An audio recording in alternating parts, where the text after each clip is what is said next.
చదువు ఎందుకు మనిషికి చాలా ఇంపార్టెంట్ అంటే, ఒక మనిషి జీవన శైలిని మార్చగలిగేది చదువు మాత్రమే.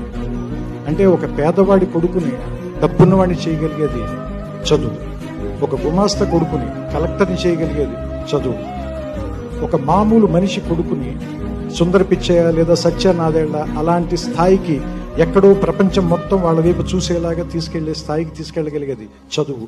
అంత గొప్ప ఆయుధాన్ని కేవలం డబ్బు మీకు లేదు అనేటువంటి ఒక కారణం మూలంగా వాళ్ళకి దూరం చేయటం ఎంతవరకు రైట్?